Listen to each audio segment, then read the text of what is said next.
11번 보겠습니다. 나이에 비해서 앉기, 기어다니기, 걷기, 뛰기 등의 운동 발달을 늦는 경우이고 동작이 서툴러서 물건을 자주 떨어뜨리고 깨뜨리고 운동이나 글씨 쓰기를 잘 못하게 되는 거, 발달성 운동 조절 장애라고 합니다. 발달성 운동 조절 장애. 자, 12번. 일정한 패턴의 행동을 아무런 목적 없이 반복적으로 지속을 하는데, 자, 그러면 정서적인 적응이 잘 안 되겠죠? 틱은 비의도적이고 급작스러운 방식으로 나타내는 장애였어요. 그쵸? 틱은 불수의적이라고 했었죠. 그런데 이거는 지금 설명하고 있는 거는 다분히 의도성이 있고 율동적이며 자해적인 측면이 보입니다. 이거를 정형적 동작장애라고 합니다. 자, 그리고 13번 우리 자폐 스펙트럼에 대한 이야기인데요. DSM-4에서는 전반적 발달 장애에 자폐증을 포함했었어요. 그리고 뭐 소화기 붕괴성 장애 뭐 이렇게 있었는데, 자, 자폐증, 소화기 붕괴성 장애, 그리고 아스퍼거 장애, 그리고 기타 전반적 발달 장애를 통합해서 뭐라고 했어요? 자폐 스펙트럼이라고 DSM-5에서 했습니다. 고유한 유전적 원인이 밝혀진 레트 장애는 자폐 스펙트럼에서 제외되었습니다. 레트 장애는요, 정말 가슴이 아픈 장애입니다. 레트 장애. 저도 레트 장애가 뭔지 몰랐었는데 이야기를 듣다 보니까 또 제가 아이를 키웠다 보니까 와, 세상에 이런 잔인한 병이 또 있을까 싶은 거예요. 레트 장애는요, 레트 증후군, 레트 신드롬이라고도 하는데, 여자아이에서 발생을 합니다. 전적으로 여자아이에서 발생을 합니다. 왜 그랬을까요? 참고로 이 레트 증후군이라는 이 레트라는 말은요, 이름을 딴 겁니다. 이름. 안드레아 레트인가요? 네, 1980년대에 레트라는 사람에 의해서 발달된 신경 발달 장애입니다. 레트. RETT입니다. 레트 장애. 이게요. 제가 정말 가슴이 아팠던 게, 자, 왜 전적으로 여자아이들한테만 발병을 한다고 했냐. 이게 그래서 잘 모르던 시절에는 거의 저주라고 느껴졌을 것 같아요. 처음에 아이가 태어나요. 태어났는데 애가 너무 멀쩡해요. 얼마나 예쁘겠어요. 아이가 태어났는데 이게 피해갈 수 없는 장애라서 너무나 가슴이 아픕니다. 왜 여자아이에게만 나타났느냐? 이 유전자를 가진 남자아이는요, 뱃속에서 죽습니다. 태어나지 않아요. 그런데 여자아이는 태어나요. 태어나고 18개월까지는 정상적으로 자랍니다. 이게 정말 환장하는 부분인 것 같아요. 18개월이면요, 아이를 보신 분들은 아시겠지만 너무 예쁠 때거든요. 12개월이 돌이잖아요. 아장아장 걷고 엄마 아빠 얘기하고 이제 음식도 이제 성인식에 가까운 걸 먹으면서 요것저것 잘 받아 먹고 얼마나 예뻐요. 그런데 갑자기 18개월이 지나면 애가 좀 이상해져요. 성장도 느려지고 언어적 기술이 떨어지고 빨래를 이렇게 짜는 듯한 손을 비트는 행동을 자꾸만 보이기 시작하고 호흡곤란이 오고 막 손독장이 막 이렇게 허공에다 손을 휘젓기도 하고 애가 좀 지적장애가 생겨서 좀 멍청해지는 것 같고 발작을 하고 이렇게 몸이 구부러져요. 척추측만증이 생기고 왜 이러지? 우리 애가 왜 이러지? 입니다. 그런데 이게요. 이런 돌연변이적인 유전자가 있어서 어떻게 할 수가 없대요. 그리고 대부분 단명한다고 알려져 있습니다. 치료법이 없는 너무나 슬픈 병인 거예요. 과학이 발전함에 따라서 이 레트 병을 유발하는 유전자가 있다. 유전자 돌연변이가 있다. 레트 증후군은 유전자 돌연변이에서 발생한다는 게 밝혀진 다음에 이제 DSM에서 빠진 겁니다. 그래서 레트는 뭐예요? 레트 장애는 자 여기 13번에 자폐 스펙트럼에서 제외된 이유가 고유한 유전적 원인이 밝혀졌기 때문입니다. 슬퍼요. 그쵸? 그쵸. 자, 그리고 14번. 드디어 정신분열증이라는 말이 나왔습니다. 정신분열증. 저 어릴 때만 해도 정신분열증이라는 말이 있었지 조현병이라는 말은 없었거든요. 자, 조현이라는 말이 뭔지 아세요? 조현. 예, 조현. 예. 조현병이라는 말을 만든 사람은 전 상 줘야 된다고 생각합니다. 네. 조현이라는 말 뜻이요. 그 악기에 관련된 말이에요. 악기. 아시나요? 네. 현악기, 관악기라고 얘기를 막 하잖아요. 그쵸? 현악기의 줄을 고른다는 뜻이 조현입니다. 예. 그래서 뇌의 신경구조의 이상이 마치 현악기가 제대로 조율되지 않은 것처럼 좀 이렇게 뭔가 이상하다, 뭔가 불협화음이 자꾸 생긴다, 뭐가 잘 안 맞는다 해서 예, 조현병이라고 이야기를 한다고 합니다. 참, 대단하죠. 조현병 말, 그쵸? 자, 14번 보세요. 조현병은 뇌에 특별한 기질적 이상이 없습니다. 그래서 정신분열증 조현병의 발병 원인이 뭐냐? 명확하게 이것이다고 밝혀진 게 없어요. 예. 그래서 뇌에 특별한 기질적 이상이 없어 보이는데 사고나 감정, 언어, 지각, 행동에서 부적응을 나타내고 단일 질환으로 볼 수 없는 거예요. 그래서 다양한 원인에 의해서 유사한 증상을 보이는 일종의 질환군이다. 발병 이전과 비교해서 발병 이후에는 삶이 망가지죠. 대인관계, 직업활동, 주요 생활 영역이 아니라 영역인데 오타가 났네요. 현저한 기능 전환가 나타나고 이분들이 쓰신 글을 한번 찾아보세요. 인터넷에 조현병 환자 쓴 글 이렇게 찾아보시면 이분들이 왜 정상적인 생활을 못한다고 했는지 아실 거예요. 그런데 약을 드신 분들, 약을 복용하시는 분들은 괜찮습니다. 그래서 조현병이라고 해서 정신분열증 환자라고 해서 전부 다 범죄를 저지르는 그런 사람이 되는 게 아닌데 정말 이 언론들 진짜 부셔버려야 되는 것들이 예, 정신분열증 환자라는 것을 범죄에서 부각하거나 이러면요. 실제로 약 잘 먹어가면서 자기를 잘 조절하고 사는 사람들은 몇 번 죽는 거예요. 그쵸? 네. 여하튼 원인은 명확히 밝혀지지 않았으나 도파민 등 신경 전달 물질 시스템의 이상, 변형계 이상, 유전적 요인, 태아기나 어릴 때 혹시 머리를 다쳤나 하는 복합적인 작용에 의해서 발병하는 것으로 추정한다고 돼 있죠. 예. 확실하게 이것은 이것 때문이다라고 밝혀지지 않았기 때문이고 15번으로 넘어가 보겠습니다. 정신분열증의 대표적인 증상은 망상과 환각입니다. 망상과 환각. 그런데 망상에도 종류가 많습니다. 지금 보시면 피해망상, 과대망상, 신체적 망상. 그렇죠? 대표적인 세 가지. 피해망상, 과대망상, 신체적 망상. 그리고 정신분열증 환자들이 정말 많이 쓰는 방어기제가 투사입니다. 투사. 분명히 쟤는 나를 미워하고 있어. 분명히 이건 이럴 거야 저럴 거야. 왜? 내가 그렇게 하니까. 그래서 끊임없이 상대의 주변에 있는 사람들을 너무너무 힘들게 하는 것이 정신분열증이고요. 16번으로 이어집니다. 자, 정신분열증의 양성증상은 양성증상 있고 음성증상 있습니다. 양성증상은 정상적 기능이 너무나 과도해지는 것을 말해서 자, 정상적인 상태라면 나타나지 않은 증상의 발현을 이야기합니다. 정상적 기능의 과잉 또는 왜곡이 나타나고 이거는 도파민이나 이 신경 전달 물질의 이상에 의한 것으로 본답니다. 스트레스가 있거나 긴장 상태가 발생하면 엄청나게 심해집니다.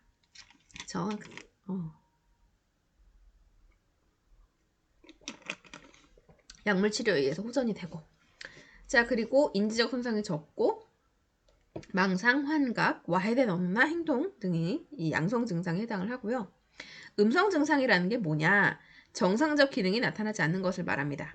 정적 기능의 결여이고요. 이거는 이제 유전적 소인이나 뇌세포 상실로 추정을 하고요.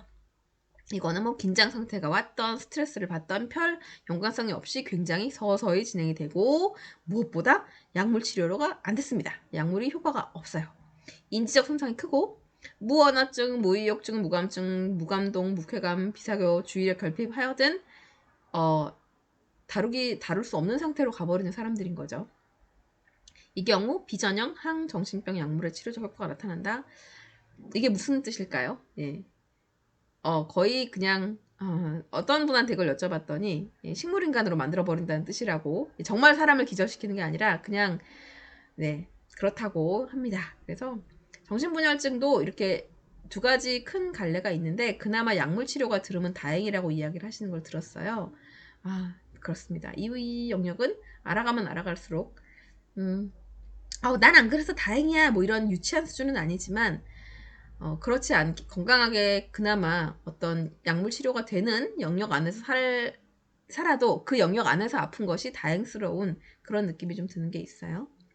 자, 그래서 정신분열증의 뭐는 인지적 증상은 주의력 및 기억력의 저하, 지능은 정상입니다. 자, 그리고 기분 증상이 있습니다. 기분 증상, 불쾌감, 자살률 증가, 절망감 등입니다. 예, 조현병, 정신분열증에 대해서 정리를 했고요. 자, 정신분열 스펙트럼 장애 17번을 구분하는 DSM-5의 기준은 무엇의 심각도이냐? 증상의 심각도이고 정말 중요한 거 지속기간이고요. 이것 때문에 여러분 머리 많이 쥐어뜯게 되실 거예요. 그리고 기분사파의 경험 여부입니다. 요렇게 알아두시고 예, 밑에 내려가면 내려갈수록 요 용어에 대한 설명을 조금 더 해나가도록 하겠습니다. 자, 18번에 정신분열 스펙트럼 장애는 이랬잖아요. 자, 여기를 봐주세요. 자, 정신분열 스펙트럼 및 기타 정신증적 장애라고 찾아보시면 이렇게 나옵니다. 네. 조현병, 분열정동장애, 예, 정신분열형 장애, 이거 조현양상장애라고도 해요. 단기 정신증 장애, 단기 정신병적 장애라고도 합니다. 망상장애, 분열형 성격장애, 약화된 정신증 증후군. 네. 이 스키조들 아시죠? 스키조들. 예, 스키조 T8, 스키조 어펙티브, 예, 스키조 타입인가요? 뭐였지? 예. 아, 스키조프레니아. 네, 이렇게 등등등등이 있습니다. 아유, 예, 타입이 아니라 T8, 그쵸? 말도. 여튼, 이렇게 스키조 예, 군들을 알아두시는 게 좋고, 이렇게 돼 있습니다. 정신분열증 또는 조현병. 자, 여기 6개월 이상이라고 돼 있죠. 6개월 이상, 2주 이내, 1개월 이상 등등등. 자, 요거 가지고 헷갈리게 문제 내기 너무나 좋겠죠? 그쵸? 헷갈리게 꼬아봤자 이제 정확하게만 외워두시면 피해갈 수 있는 부분입니다. 이거는 말을 꼬을 게 별로 없어요. 예, 그런데 굳이 꼬우면 그쵸? 조현정동장애라고 부르느냐, 분열정동장애라고 부르느냐, 뭐 이 정도겠죠. 그런데 저는 그걸 몰라서 빡이 쳤었다는. 네. 그리고 예, 조현양상장애를 정신분열형 장애라고도 합니다. 저는 이 조현양상장애라는 말이 뭔지 몰랐어요. 예, 그러니까 여러분은 꼭 알아두시기 바랍니다. 조현양상장애, 정신분열형 장애 같은 말이라고 합니다. 자, 그리고 예, 등등 조현형 성격장애. 어이구, 이거 나왔다니까요. 2018년에. 그리고 분열형 성격장애. 이 정도는 양반이죠. 정신분열증을 조현병이라고 부르니까 이렇게 부를 수 있겠구나라고 추측할 수 있었어요. 그리고 이거 근데 그렇게 한번 멘탈이 휙 하고 흔들리고 나면 예, 멘탈 잡기 쉽지 않으니까 여러분 미리미리 이런 용어와 익숙해 두시는 게 좋겠습니다. 자, 18번으로 넘어가서 보겠습니다. 정신분열 스펙트럼 장애는요. 이 중에서 가장 심한 증상을 나타내는 게 무엇이냐? 예, 말 그대로 조현병, 정신분열증과 분열정동장애입니다. 여기. 자, 그리고 정신분열형 장애, 단기 정신증적 장애, 예, 그리고 가장 경미한 증상의 분열형 예, 성격장애, 망상장애, 망상장애와 가장 경미한 증상은 예, 분열형 성격장애고요. 그리고 약화된 정신증 증후군, 약화돼 있잖아요, 그렇죠? 자, 그리고 분열 정동 장애에는 예, 조현병 증상하고 기분사파가 동시에 나타나고요. 얘는 뭐 거의 뭐 끝판왕입니다. 예, 심각도가 가장 높은 거 분열 정동 장애. 그리고 정신분열형 장애는요. 조현병과 동일한 증상을 나타내긴 하지만 다행히도 장애 그 지속 기간이 1개월 이상 6개월 이하예요. 예. 그리고 단기 정신증적 장애는 정말 단기죠. 하루 이상 1개월 이내입니다. 여러분이 문제 푸시면서 기간에 예, 집중해서 보세요. 그리고 망상장애는 한 가지 이상의 망상을 얼마나 1개월 이상 예, 봐야 되고요. 근데 이때 조현병의 진단 기준에 해당하지 않아야 망상장애입니다. 왜? 조현병, 정신분열증의 가장 대표적인 증상이 망상과 환각이었잖아요. 예. 그 망상은 망상장애로 판단하지 않습니다. 조현병, 정신분열증이 있기 때문에.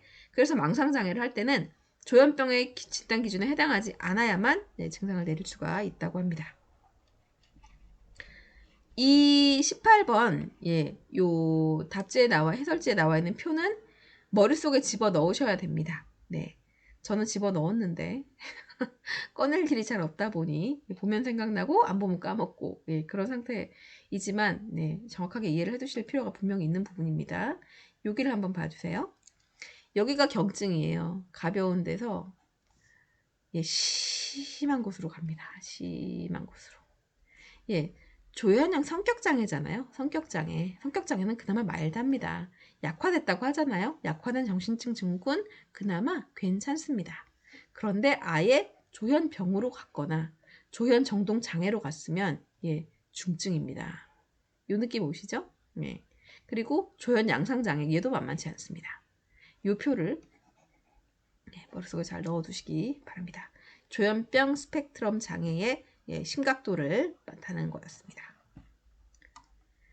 자, 19번 한번 볼까요? 자, 정신분열증과 기분사표가 일정 기간 동안 지속적으로 나타나는 경우이고 부적응 동안 가장 심한 장애이며, 자, 이것의 정신분열증의 주요 증상에 대한 첫 번째 기준을 충족시키면서 동시에 주요 우울 또는 조증사파가 나타나고 기분사파가 없는 상태에서 망상이나 환각이 2주 이상 되면 분열정동장애라고 이야기를 합니다. 자, 그리고 20번. 정신분열형 장애는요. 정신분열형입니다. 지금 기간 얘기하고 있어요. 정신분열형 장애는 자, 정신분열증과 동일한 임상적 증상을 나타내지만 장애 지속기간이 1개월 이상 6개월 이하로 청소년한테 흔하고요. 가족 중에 조현병 병력을 지닌 사람이 드뭅니다. 네. 자, 그래서 사실 발견하기 힘든 것도 있다고 해요. 정신분열형 장애로, 그쵸? 정신분열형 장애로 진단받은 사람의 3분의 1은 회복이 됩니다. 다행이죠? 그리고 나서, 정신분열형 장애로 진단을 받고, 나머지 3분의 2가 조현병이나 분열정동장애, 분열정동장애가 뭐죠? 요거 조현정동장애잖아요. 그쵸? 아주 심한 곳으로 간다. 그러니까 처음에 이렇게 있다가 정신분열형 장애에 있는 애들 중에 심해지는 3분의 2가 조현병이나 분열정동장애로 간다라고 보시면 되겠습니다. 자, 21번 볼게요. 단기 정신증적 장애입니다. 단기 정신증적 장애는 정신분열의 주요 증상 중 한 가지 이상이 하루 이상 1개월 이내로 짧게 단기니까 나타나고 병전 상태로 완전히 회복이 됩니다. 이거를 단기 정신증적 장애라고 하고요. 22번은 망상장애에 대한 내용이에요. 자, 환자의 현실 판단력에 장애가 생겨서 망상이 생기는 질환을 망상장애라고 하는데 조현병의 진단 기준에 해당하지 않아야 된다. 그리고 망상이란 현실에 맞지 않은 잘못된 생각, 실제 사실과 다르고 비논리적이지만 비교적 일상생활을 잘 해요. 망상장애가 있어도 괴이하지 않고 적절한 감정 반응을 보인다고 합니다. 장애라고 해서 다 세상이 망가지는 건 아니죠. 네. 자, 그리고 분열형 성격장애. 뭐라 그랬죠? 그나마 말단 거라고 말씀을 드렸죠. 말단 거는 이 색깔로 하면 안 되는데, 지우기. 네. 자, 자, 정신분열 스펙트럼에도 들어가고 성격장애에도 속하고, 그죠? 친밀한 우리 A군, B군, C군 성격장애 얘기할 때 다시 한번 말씀드릴 거예요.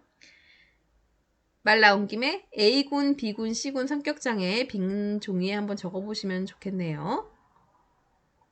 자, 24번 계속해서 가겠습니다. 자, 23번 다 했나요? 네, 친밀한 인간관계를 불편해하고 인지적 또는 지각적 왜곡과 더불어서 기이한 행동을 하는 성격장애 분열형 성격장애입니다. 24번 약화된 정신증 증후군. 약화됐죠? 얘도 나름 좀 마일드한 부분이죠. 그쵸? 색깔이 이렇게 나오네. 약화된 거.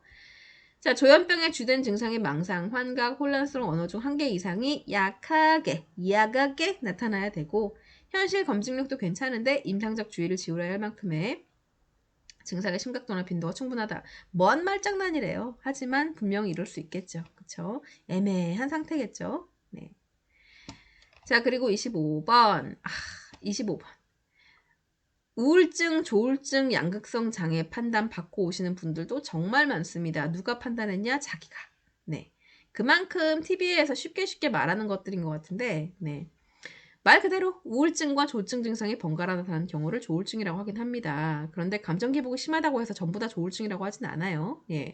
조울증 또는 양극성 장애 엄청나게 잘 재발한다고 합니다. 자, 그래서 양극성 장애를 함부로 얘기하면 안 되는 거. 자, 1형과 2형이 있습니다. 자, 26번 한번 보세요. 제1형 양극성 장애는 조증사파와 과도한 자존심, 자신감, 말 많은, 부산한 행동 등의 증상이 최소 일주일 이상 지속돼야 되고 혼재성 사파가 최소 1주간 나타나야 된다. 자, 제2형 양극성 장애는 조증사파보다 약한 경조증사파와 함께 부가 증상들이 최소 4일간 지속이 돼야 된다. 그래서 대부분 검증 안 하고 그냥 양극성 장애라고 얘기를 해버리는 것 같아요. 최소한 4일은 갔다고들 생각을 하니까. 원인은 유전적, 생리적, 신경 전달 물질 탓으로 보는 생물학적 입장이 있고 무의식적인 심리적 요인으로 보는 그쵸? 상실이나 자존감 손상으로 보는 정신분석적 입장이 있고 자, 조증 증세를 나타내는 사람은 현실의 해석에 인지적 왜곡이 있다고 보는 인지적 입장이 있다. 1형, 2형 중에 어느 게 더 센 거예요? 네, 1형이 더 센 겁니다. 어느 게 더 시끄러워요? 1형이 더 시끄러워요. 네, 이렇게 그리고 1형과 2형의 가장 대표적인 차이, 기간의 차이죠. 2형은 4일이면 되는데 1형은 예, 혼재성사파 일주일, 그리고 시끌시끌하고 막 정신 나간 것 같은 거 일주일 이상 돼야 되거든요.